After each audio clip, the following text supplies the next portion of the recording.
It is always a good weather when friends get together.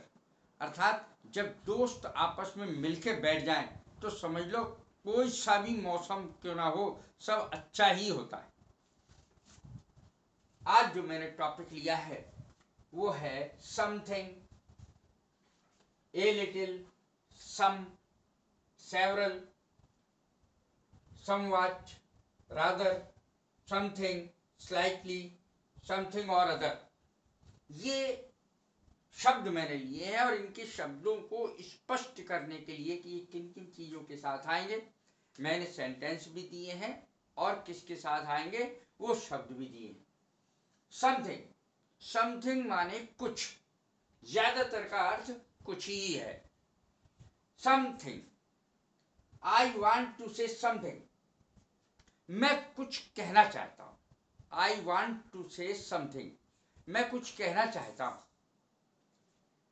मैं कुछ नहीं कहना चाहता हूं।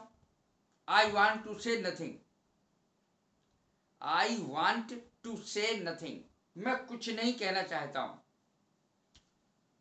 एवरीथिंग का प्रयोग कैसे करेंगे? आई वॉन्ट टू से एवरीथिंग, मैं सब बात कह देना चाहता हूं।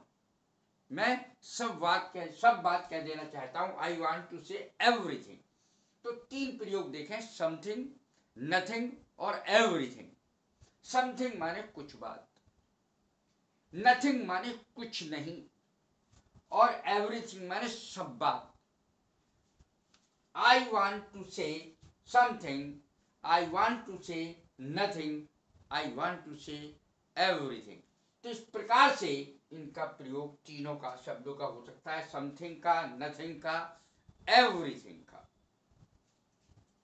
अब है दूसरा शब्द सम। सम माने भी कुछ होता है, ज्यादातर का अर्थ कुछ ही है। सम, डिले, देर हो जाए तब, डिले माने देर। सम मनी, कुछ पैसा, तो इसके साथ सम शब्द लगा सकते हैं जब थोड़ी चीज हो, कुछ हो, ज्यादा नहीं, कुछ हो। सम डिले, कुछ देर। सम मनी, कुछ पैसा। सम फ्रूट, कुछ फल। अब देखिए सेंटेंस देखें, you should stay for some time, तुम्हें यहां कुछ समय ठहरना चाहिए। You should stay for some time, आपको यहां कुछ देर ठहरना चाहिए। अब देखें ए लिटिल। ए लिटिल का अर्थ है थोड़ा सा, लिटिल, ए लिटिल और द लिटिल, तीन शब्द हैं, इनके अलग अलग अर्थ होते हैं। तो मैंने यहां ए लिटिल का यूज किया है क्योंकि यहां पर इसका अर्थ कुछ बैठ रहा है। ए लिटिल, ए फ्यू का भी अर्थ है कुछ, लेकिन इसमें मात्रा का ज्ञान होता है ए लिटिल, और ए फ्यू संख्या का ज्ञान कराता है। A little, please stay a little while, यहां पर कुछ देर ठहरो।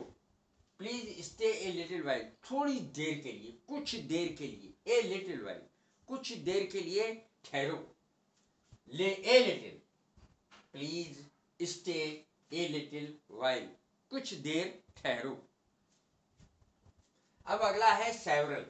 सेवरल या ए फ्यू, ये किन किन के साथ यूज होगा ये बताता हूं। इनका अर्थ भी है कुछ। हाउसेज, कुछ घर, यानी सेवरल या ए फ्यू हाउसेज। सेवरल या ए फ्यू प्लेसेस, सेवरल या a few flowers, several people, a few people, several boys, a few boys. इस तरीके से इनका प्रयोग होता है। घर, स्थान, फ्लावर्स माने फूल, पीपल माने लोग, बॉयज माने लड़के। तो इन सबके साथ हम सेवरल का यूज कर सकते हैं, ए फ्यू का भी यूज कर सकते हैं जब संख्या कम।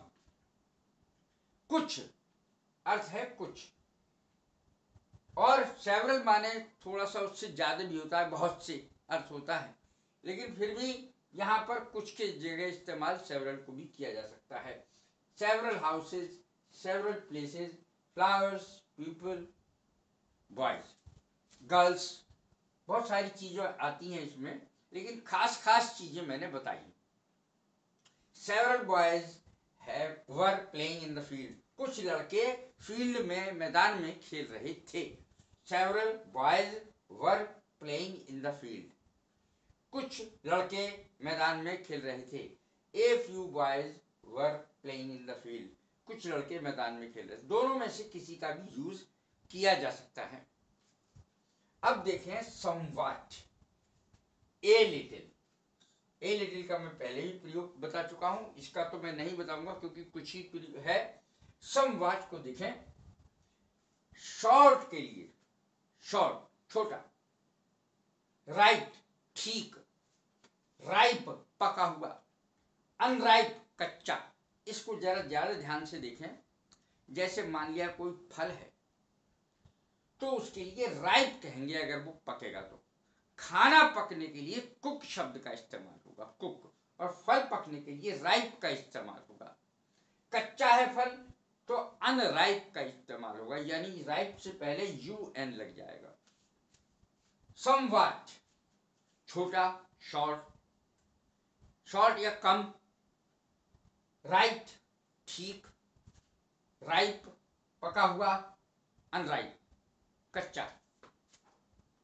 दे फेल्ट ए लिटिल एशेम्ड, इसके लिए भी इसका इस्तेमाल हो जाएगा, ए लिटिल का इस्तेमाल हो जाएगा, समवॉट का इस्तेमाल हो जाएगा। अर्थात ए लिटिल की जगह हम समवॉट भी लिख सकते हैं। दे फेल्ट ए लिटिल एशेम्ड, उन्होंने कुछ शर्मिंदगी महसूस की, उन्होंने कुछ शर्मिंदगी महसूस की। दे फेल्ट महसूस की, फील की सेकेंड फॉर्म है ये। दे फेल्ट ए लिटिल एशेम्ड, उन्होंने कुछ शर्मिंदगी महसूस की। अब देखें रादर शब्द का इस्तेमाल इसमें कैसे होगा। कुछ में, कुछ के लिए कैसे होगा रादर शब्द का। वैसे रादर का अर्थ होता है बल्कि, लेकिन यहां पर कुछ के लिए इस्तेमाल हुआ। वी केम रादर लेट, हम कुछ देर से आए। वी केम रादर लेट, तो यहां पर रादर शब्द का इस्तेमाल किया जा सकता है कुछ के लिए। वी केम रादर लेट, हम कुछ देर से आए। अब देखें सातवां, समथिंग मोर, कुछ और, समथिंग एल्स, कुछ और, दोनों का अर्थ एक ही बैठता है। समथिंग मोर, समथिंग एल्स एक ही अर्थ देते हैं। Do you want something more और एल्स, अर्थात तुम कुछ और चाहते हो। डू यू वांट, क्या आप कुछ और चाहते हैं। Do you want something more और एल्स, एल्स की स्पेलिंग है ELSE। क्या आप कुछ और चाहते हैं। Do you want something more और एल्स, मोर की जगह एल्स का इस्तेमाल कर सकते हैं। इसका अर्थ है कुल मिलाकर कुछ और। स्लाइटली, स्लाइटली का अर्थ भी यही है, कुछ। ज्यादातर सबका अर्थ कुछ ही है। देखिए किस तरीके से किस जगह इसका यूज किया जा सकता है, सीखने वाली बात यह है। Slightly, he is slightly better. अब जैसे कोई बीमार है, वो कुछ सही हो गया है, तो उसको कहेंगे he is slightly better now, अब वो कुछ पहले से बेहतर है। He is slightly better now.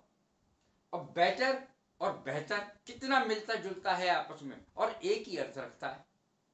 बेहतर शब्द जो है वो बेटर से बिल्कुल मिलता जुलता है, तो इसीलिए इसका अर्थ भी याद करने की जरूरत नहीं है। He is slightly better, better वह पहले से, ही स्लाइटली बेटर वह कुछ पहले से बेहतर है, यानी पहले से कुछ ठीक है। अगला शब्द है समथिंग और अदर, कुछ ना कुछ, कुछ ना कुछ। समथिंग और अदर, समथिंग और अदर मस्ट हैपन, कुछ ना कुछ होकर रहेगा। समथिंग और अदर, कुछ ना कुछ की अंग्रेजी है ये। समथिंग और अदर मस्ट हैपन, ये दोनों साथ में लिखे जाएंगे। समथिंग अलग अलग नहीं, एक साथ में लिखे जा सकते हैं। समथिंग और अदर मस्ट हैपन, कुछ ना कुछ होकर रहेगा, इसकी अंग्रेजी ये बनेगी। अब देखिए अगला मैंने एक सेंटेंस लिया है जो थोड़ा सा बनाने में क्लिष्ट है, लेकिन उसको बहुत ज्यादा बोला जाता है। जैसे मैं कुछ कर बैठूंगा, I may take a wrong step, I may take a wrong step, वो कुछ कर बैठेगा। He may take a wrong step, वे कुछ कर बैठेंगे। They may take a wrong step, कुछ गलत कदम उठाना, रॉन्ग स्टेप, कुछ गलत कदम उठाना। तो मैं कुछ कर बैठूंगा, ये देखने से सेंटेंस काफी कठिन लग रहा है, लेकिन अगर इसका सेंस समझ लिया जाए तो ये बिल्कुल भी कठिन नहीं है। मैं कुछ कर बैठूंगा, I may take a wrong step, और किसी भी कर्ता के साथ इसको लगाया जा सकता है। ही, शी, इट, नाम, कुछ भी कर्ता के साथ इसका प्रयोग इसी तरीके से होगा।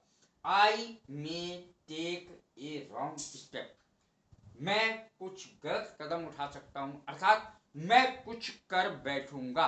इसका सेंस इससे बिल्कुल ना लें कि इसके आखिर में गा लगा हुआ है, कि शैल या विल का प्रयोग होगा, नहीं। आई मे टेक, मैं कुछ गलत कदम उठा सकता हूं, ये I may take a wrong step. तो इस तरीके से ये सेंटेंस बनेंगे। Something, some, a little, several, somewhat, rather, something, slightly, something और other। तो इस प्रकार से यहाँ पर मैंने ये सेंटेंस इसलिए बनाया है क्योंकि इसमें हिंदी में कुछ शब्द का इस्तेमाल हुआ है।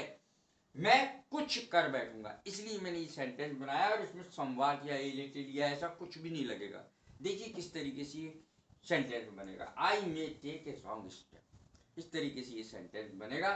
यदि ये मेरी वीडियो आपको पसंद आई हो तो शेयर करें, लाइक करें, सब्सक्राइब करें। God bless you, thank you very much.